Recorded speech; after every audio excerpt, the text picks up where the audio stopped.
My name is Cameron Sands. I'm an actress and a filmmaker. This YouTube channel is all about my journey as an actress, filmmaker, and my struggle with mental health as well. I throw that in sometimes, occasionally, just to show you guys the transparency that not every actor is always rainbows and butterflies. I just want to be very vulnerable and genuine and authentic with you all. Today, I want to talk to you about where I'm at in my journey as an actor and as a filmmaker. And I also kind of want to introduce myself because I haven't told you all much about me yet.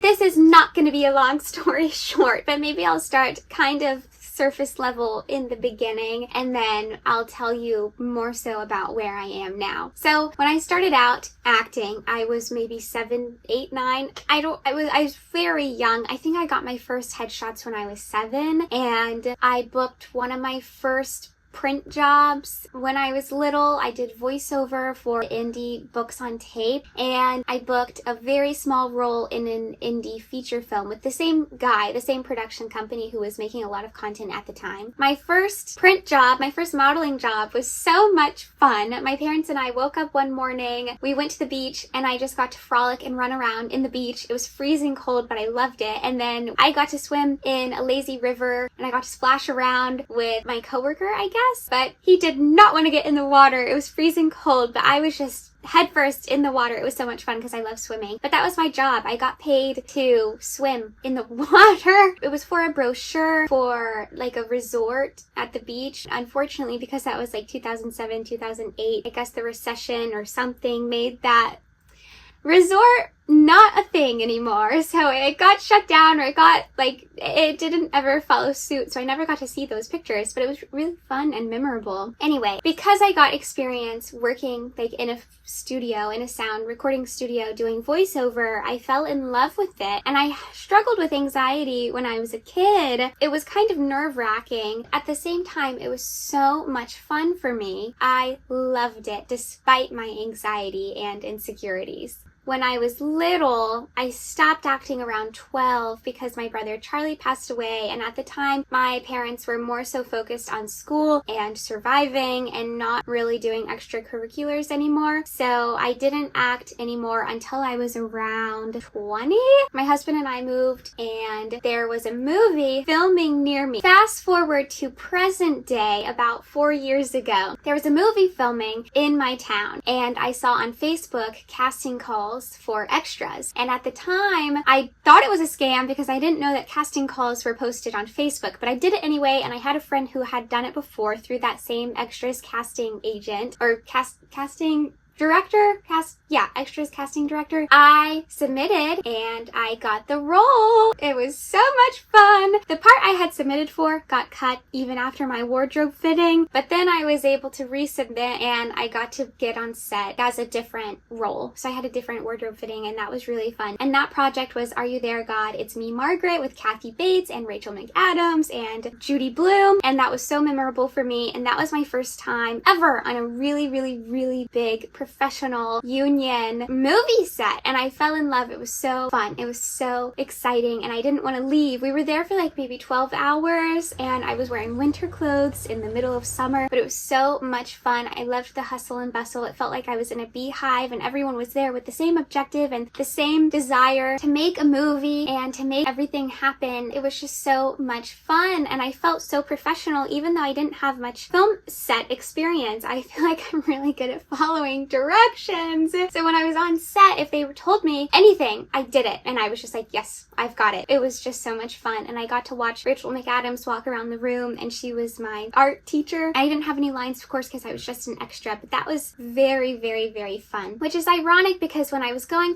to college a few years ago, there was a movie filming right outside my window while I was in class. I had always wanted to get into acting again as I got older, and I didn't really really know how, and I didn't really know where or how to find the opportunity to get onto that set that was filming right outside my college window. Luckily, when I moved, I was able to get on a movie set. I do wish that I could have been on the set that was filming outside of my window at the time, because that would have been really cool and memorable too. Film has always been around me growing up. I just didn't really get on a bigger set until I moved cities. So that's kind of where I got back into filmmaking. Even though I was just an extra at the time, I loved it. I fell in love with it. I knew I wanted to do it over and over and over again, and I wanted to work my way up. So that's what I began doing. I started off getting on set as an extra as much as I could. There was a lot of stuff filming around me. This was before the writer's strike. It was like right after COVID, but right before the writer's strike. So there was a good chunk of time where there was a lot filming. There were a lot of TV shows, a lot of movies, and a lot of commercials filming around me. So I was able to get on set a lot as an extra, but then I got to know the PAs, the productions assistants, and I got to know the crew, and I got to see familiar faces over and over again on all the sets of the people who were working local. I gave my number to the PAs, and I was like, hey, if you ever need an extra PA, if you ever need an extra hand, I'd love to learn. That was on a set I was on an extra on. This set I was on with Leia DeLeon Hayes as the lead actress. She was the voice actor of Doc McStuffins, and I was an extra on this set. But when I was there, I got to talk to another one of the PAs, and I was like, hey, if you guys need help, I'd love to help you either on this set or another set, just ever. And I didn't think they would ever need me. I didn't think they would ever call me because I had no experience. I was a green PA technically. And a few days went by, and I got a message from the second AD, and I was like, oh my god, I could not believe it. They needed me as a PA, and it was my first time ever, and I was so excited, and I was so new. I had not been jaded yet, but they messaged me in the middle of the day. It was like maybe 5 o'clock, and they needed me on set at 7 p.m. It was a night shoot, and it was my first time ever being on set as a PA as a night shoot. But I had been on set before as an extra. I had done night shoots before, but oh my gosh, I was not prepared. But anyway, I get to set, and they give me a walkie surveillance, and the other PA was so helpful, and she really aided me in my start and in my journey. She told me everything I needed to know. The other PAs there I'm still friends with today. We work on set together occasionally. I don't PA as much anymore because it can be very daunting and a lot of work, but when I started PAing, I was like, oh my god, this is incredible. It was so much work. Anywho, because this was a non-union lower budget set, I don't know what happened to all the PAs, but it was just me and one other PA for the last 2 weeks of the shoot. So I somehow became the key PA. So I was like the head PA, and I did not know what that meant at all at the time, because going from a non-union set to a union set as a PA, I would not at all have been able to do the role of a key PA on a union set. I would have been completely, my head is spinning as a freaking first team or walkie or background PA. I can't imagine being a key PA because you're essentially another AD. You're working so closely with the directors and with the first AD, and it's so much work and it requires so much responsibility. But anywho, enough about PAing. Because I was on set so much as an extra and as a productions assistant, I knew I wanted to get on set more as an actor, because that was what I was originally intending to do, is to get on set and gain experience and to get back into the acting world. So I went back into acting classes, and I've been in acting classes ever since 2022. Through all of those little stories, I started doing the 48-hour film projects. They're filmed all over. You should really look into it because it's a great way to get involved and to get on a project. You can get a team, and they're filmed in a lot of cities. So if there's a 48 that's ever filming around you, I think they do it once a year. You should really find a 48-hour film project, competition, contest, film festival thing, whatever it's called. The 48-hour, if there's one near you, definitely get plugged in and find out how to get involved in a team. So I've done a lot of 48-hour film projects. I do one almost every year since 2022. I've been on a different team almost every year, but they're great. I've also since then signed with a new agent, and I adore her. She's wonderful. I've gotten auditions for some of my favorite TV shows and movies that have become my favorite movies, even if I haven't booked the role. I've been able able to PA on other movie sets that have filmed around me. I've worked with guys from Saturday Night Live. I've met Conan O'Brien. I've met Gaten Dustin from Stranger Things. I've met Sydney Sweeney and Channing Tatum, and it's so crazy. I've met Ellen Burstyn and Ewan McGregor. All of these amazing, wonderful filmmakers who have been in this industry for years and years and years, and I've been able to be a fly on the wall and just observe the way they work and learn from them by the way they communicate with others and the way they interpret what's on the paper and portray it outwardly with their body and their voice and their mind. It's just so fascinating to see. Also, being on set with a camera. The camera blows my mind. I don't even understand how the technology works that you can take something that's happening in real life, film it, and then watch it later. How do the pixels move and it feels like the Willy Wonka chocolate bar scene where the chocolate bar is small but then it turns into a bunch of little pixels and it turns into the big chocolate bar. Like, that's how camera technology works to me in my mind, and I don't understand it, and it's so fascinating. And I love the fact that there is technology that is capturing a moment in real time and you can relive it through the screen over and over and over again. I also don't even understand how projectors work and how the TV screen allows you to see what was filmed. It just doesn't make any sense at all to me. It feels like a science project, and that's why I love it as well. It's so fun. It's like a ginormous puzzle, and working with a million people to put the puzzles together is so much fun. I've booked a few short films since getting back into acting, joining acting classes, signing with an agent. I've built my resume, I've been working on my reel, and I've gotten new headshots, and I'm just preparing, because preparation is where luck meets opportunity. No, luck is where preparation meets opportunity. So I'm preparing for the opportunity that may come. I'm working hard.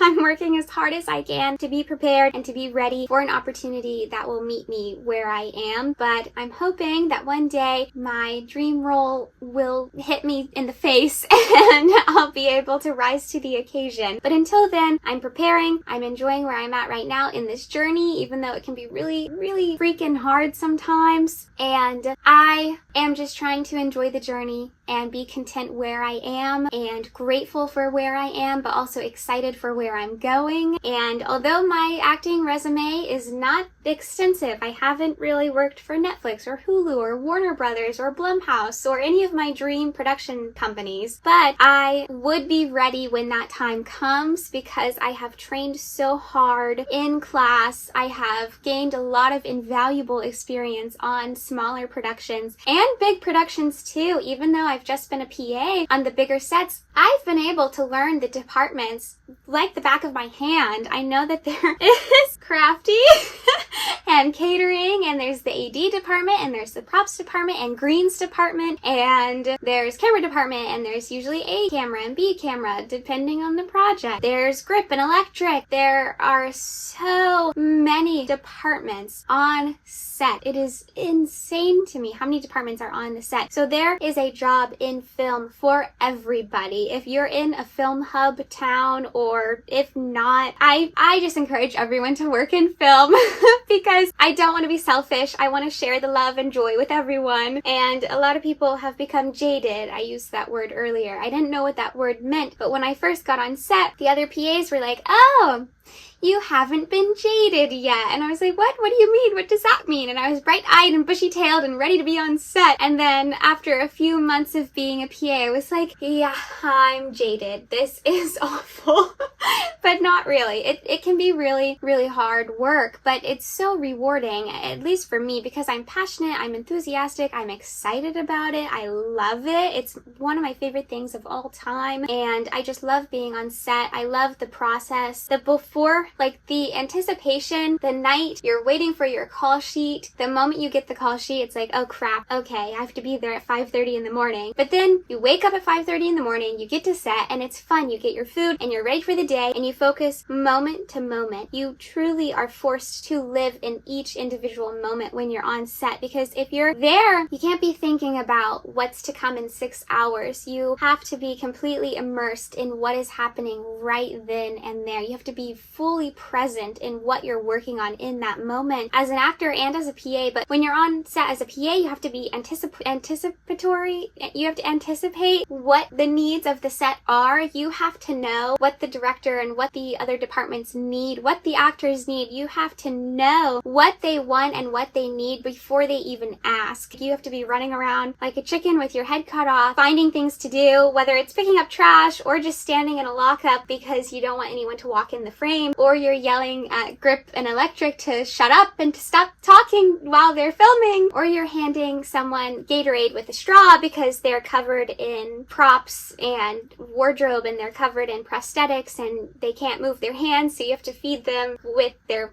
I don't know. It's really fun being on set as a PA, and I love being a part of I love playing a small part in the grand scheme of things, but ultimately I want to be on set as an actor. So as I'm gaining more experience on set in other departments, or like I've been a PA for the costume department before, and that was a good learning experience for me, but I prefer working for the AD department if I'm on set as a PA. There's so many different roles on set as crew, but ultimately, despite my experience on set as crew, I still want to pursue acting. And I'm very, very grateful for all of my experience on set as a productions assistant, because it's allowed me to truly know the set like the back of my hand, to know set etiquette and to know proper protocols and just how to be respectful on a set and how to know to shut up and stop talking when they're filming. I don't know. I know that can sound kind of mean, but it's just, I don't know, common courtesy when you're on a set. Time is money and everyone's there with the same goal in mind. Everyone is there to have fun, of course, to love what you're doing and to love the job that you're doing, but you're also still there to do a job. If you're an actor and you have to go to the bathroom, please tell the PA,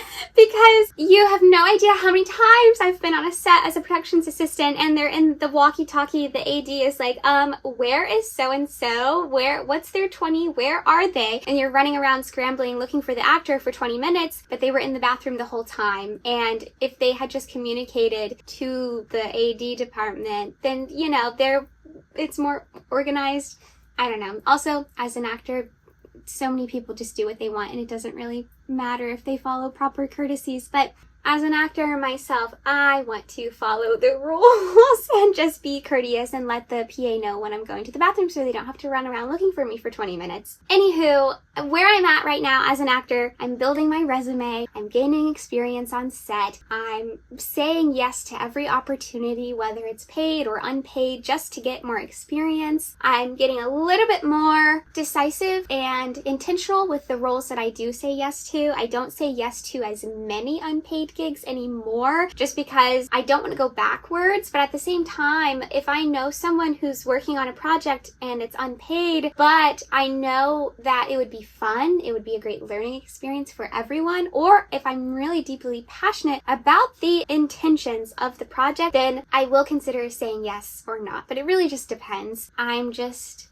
preparing for the next opportunity while chasing my dreams and hoping to work on the set of my dreams. And then after that, I will continue working to work on another set and another set and another set. But as an actor, you're not on set 365 days out of the year. So I've been trying to fill my life with things that I love and that I enjoy. And I've been trying to fall in love with the pursuit of acting and the journey and the ups and downs, as opposed to the end result of acting, because there is really no finish line. I mean, sure, one day you could get to the Oscars, you could win an Oscar from the Academy, or you could win an Emmy, but then what? I mean, that's great, that's awesome, but then you're still putting in the work to do other projects, and there's no finish line. You're always going to be learning and growing. As an actor, there will always be ups and downs. The industry fluctuates so much. It is so fluctuating. There have been strikes, and sometimes the economy, like film making, is not the number one priority in a lot of cases. There will always be film, there will always be entertainment, there will always be art, but a lot of times it does get pushed to the side. So anywho, I hope this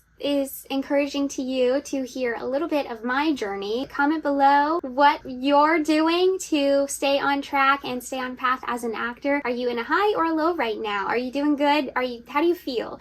You can tell me about your thoughts. Tell me how you're feeling if you'd like below.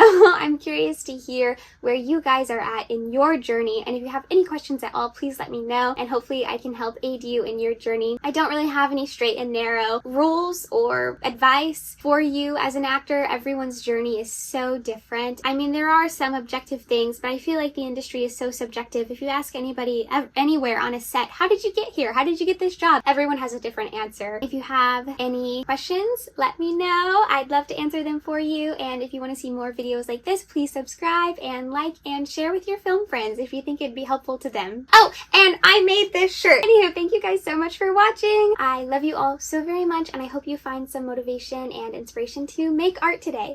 Bye!